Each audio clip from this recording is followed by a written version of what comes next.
Let's talk about what light can do in terms of shifting us in healthy ways. So the way to think about this whole system, again, is you've got adenosine building up depending on how long you've been awake, and it's making you sleepy. And then you've got the circadian mechanisms that are timing your wakefulness and timing when you want to be asleep, mainly through cortisol and melatonin. But there are a bunch of other things that are downstream of cortisol and melatonin, like we tend to be hungrier during our wakeful period than late at night. Some people like to eat it late at night, but if you're finding that you can't become a day person or a morning person, shifting your light exposure, exercise, and food intake to the daytime will help. Some people like to stop eating around 6 or 8 p.m. because of metabolic reasons, or they're trying to maintain their weight or lose weight. That's actually not supported so well by the literature. The literature around nutrition essentially says that it's best to restrict your feeding to a certain period of each 24-hour cycle, to not be eating around the clock. And whether or not that's 4 hours or 8 hours or 16 hours is a much lengthier discussion than we have time for now. I would refer you to Sachin Panda's book, The Circadian Code, which talks all about that. He's an expert, a former colleague of mine from the Salk Institute in San Diego. You can explore intermittent and circadian fasting, so to speak, through Sachin's literature. We'll talk about that. We might even get Sachin in here if we're lucky at some point in the future. But you can actually use light to wake up earlier. Jamie Zeitzer and colleagues did a beautiful study showing that if you turn on the lights before waking up, so around 45 minutes to an hour before waking up, even if your eyelids are closed, provided you're not under the covers, after doing that for a few days, that increases your total sleep time and shifts forward the time at which you feel sleepy. It makes you want to go to bed earlier each night. Now, in a kind of diabolical way, they did this with teenagers who are notorious for wanting to wake up late and stay up late. And what they found was bright light flashes, just turning on the lights in their environment, overhead lights, because they're trying to activate the system, and that's why they're using overhead lights. Even through the eyelids, before these kids woke up, then made those kids naturally want to go to bed earlier, and they ended up sleeping longer. So that's something you could try. You could put your lights on a timer to go on early in the day before you wake up. You could open your blinds so that sunlight is coming through.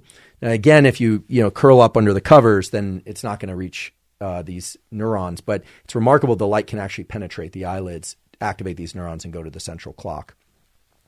That study illustrates a really important principle of how you're built, which is you have the capacity for what are called phase advances and phase delays.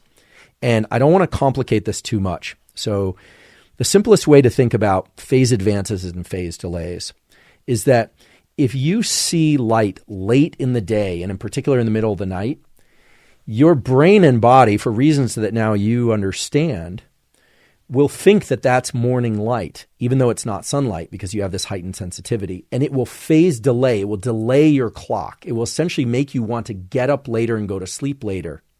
So if you get light exposure too late in the evening or in the middle of the night, it's going to make it hard to want to wake up the next morning early and to go to bed early.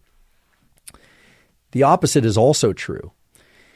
If you wake up early, say, 6 a.m. or 7 a.m. and get light exposure, or even earlier, 4 a.m., and get light exposure, it will phase advance your clock. Okay, it's going to make your clock think it's earlier, and you'll want to wake up earlier. So the simple way to think about this is if you're having trouble waking up early and feeling alert early in the day, you're going to want to try and get bright light exposure even before waking up, because it will advance your clock. It's sort of like turning the clock forward. Whereas if you are having trouble waking up early, you definitely don't want to get too much light exposure or any light exposure to your eyes late in the evening and in the middle of the night, because it's just going to delay your clock more and more. So rather than get into the specifics of everybody's situation, because there are many of you out there with different situations and lifestyle requirements, et cetera, the way to think about this is that you have these internal mechanisms of adenosine and circadian clocks, and they're always operating. And what you're trying to do is provide them anchors. You're trying to provide them consistent, powerful anchors so that your cortisol, your melatonin, and then everything that cascades down from that, like your metabolism and your ability to learn and your sense of alertness, your dopamine, your serotonin, all that stuff is timed regularly. one of the reasons why there's so much, challenge out there with focus and anxiety and depression. There are a lot of reasons for that. But one of the reasons is that people's internal mechanisms aren't anchored to anything regular. Now, this doesn't require being neurotically attached to getting up at a very specific time, going outside, viewing the sunlight same time every day. These systems, again, will average. But if you can provide them consistent light anchors early in the day and in the evening and avoiding light at night, you will be amazed at the tremendous number of positive effects that can come from that at the level of metabolic factors, hormones, and just general feelings of well-being. In fact, most of us are familiar with what it is to not sleep well and all the terrible effects that has. Maybe one night you're fine, 2 nights even. For the new parents out there, I sympathize with you. But most people are not familiar with what it is to sleep really, really well on a consistent basis. And when you start doing that by controlling your sleep environment, right? Get the proper sleep surface, get the proper pillow, get the temperature in the room right, get your light exposure right, start timing your exercise at normal periods or times throughout the day and week. It's amazing how many other biological systems just naturally fall in line. And this is why whenever people ask me, what should I take? Which is one of the most common questions I get. What supplement should I take? What drugs should I be taking? What things should I be taking? The first question I always ask them is, how's your sleep? And 90% of the time they tell me they either have trouble falling asleep or staying asleep, or they don't feel rested throughout the day. A brief note about naps. Naps, provided that they're less than 1 ultradian cycle, provided they're 20 minutes or 30 minutes or even an hour, can be very beneficial for a lot of people. You don't have to take them, but many people naturally feel a dip in energy and focus late in the afternoon. In fact, if we were going to look at wakefulness, what we would find is that you get that morning light exposure, hopefully, your cortisol goes up, people start feeling awake, and then around 2 or 3 or 4 in the afternoon, there's a spike in everything from alertness to ability to learn. Some metabolic factors drop, and then it just naturally comes back up, and then it tapers off as the night goes on. So for some of you, naps are great. I love taking naps.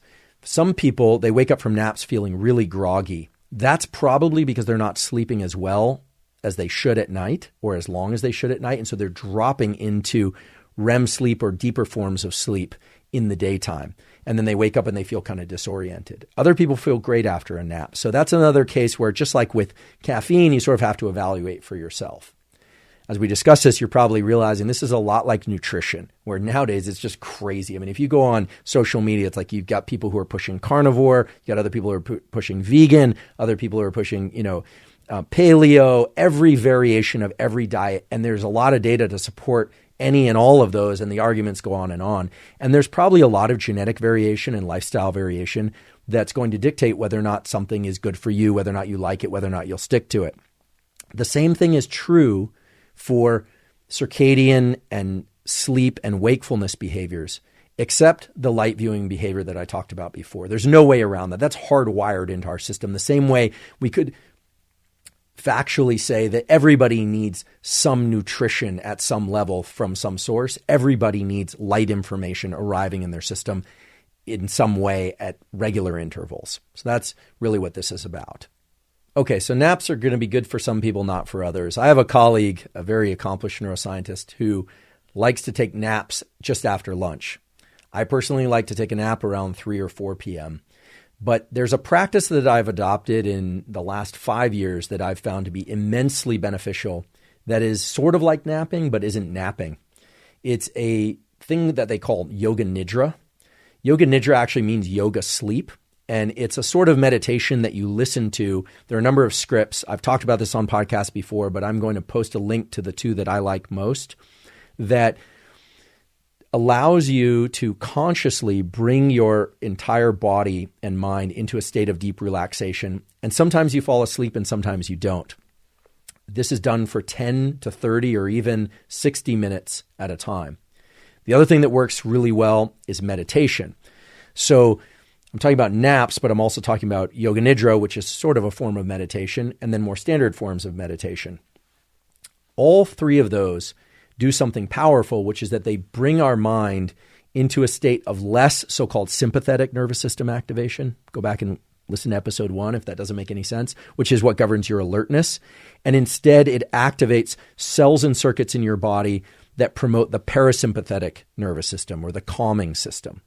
A lot of people are not good at falling asleep because they're not good at calming down. So some people have no trouble falling asleep, but many people have a hard time falling asleep, or at least every once in a while experience challenges falling asleep. I don't have problems falling asleep most nights, but I've noticed that if I'm working very hard or if the world is particularly stressful, my mind gets into a bit of a kind of OCD loop where I tend to ruminate on things. And I'm not even thinking about anything in particular. It's just challenging for me to disengage and fall asleep. Meditation and yoga nidra scripts have been immensely helpful for me in terms of accelerating the transition to sleep. So they involve taking a few minutes, 10 to 30 minutes or so, just like you would for a nap, and just listening to a script almost passively. And it has you do some particular patterns of breathing and some other kind of body scan-like things that can really help people learn to relax, not just in that moment, but get better at relaxing and turning off thinking in order to fall asleep when they want to do that at night. There's another thing that's similar to this, which is certain forms of hypnosis for sleep.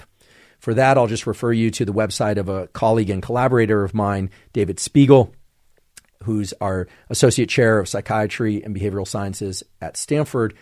He's developed a website, which is Reverie, Reverie, health.com, so reveriehealth.com, that has a lot of science-supported, clinically supported hypnosis scripts that essentially take the brain into states of deep relaxation for sake of rewiring the brain and neuroplasticity. But one of those scripts that's there and is available free is for sleep. And we'll talk more about hypnosis at a later time because it has a ton of other effects that aren't just limited to sleep.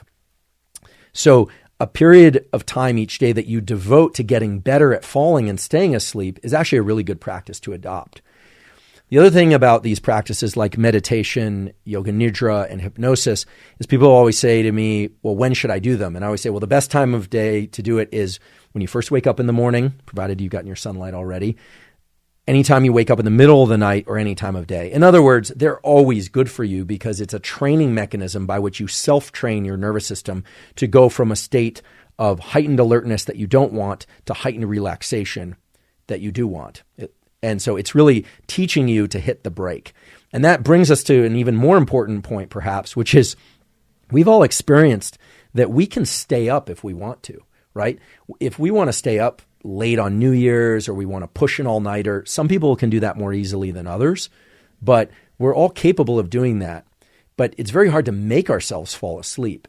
And so there's a sort of asymmetry to the way our autonomic nervous system, which governs this alertness, calmness thing, the sympathetic and parasympathetic nervous system, there's an asymmetry there where we are more easily able to engage wakefulness and drive wakefulness. We can force ourselves to stay awake. Then we are able to force ourselves to fall asleep. And one of the things that I say over and over again, and I'm going to continue to say over and over again, is it's very hard to control the mind with the mind. When you have trouble falling asleep, you need to look to some mechanism that involves the body. And all the things I described, meditation, hypnosis, yoga nidra, all involve exhale-emphasized breathing, certain ways of lying down and controlling the body. We're going to get into breathing in real depth at another time. But all of those involve using the body to control the mind rather than trying to, wrestle your mind into a certain pattern of relaxation.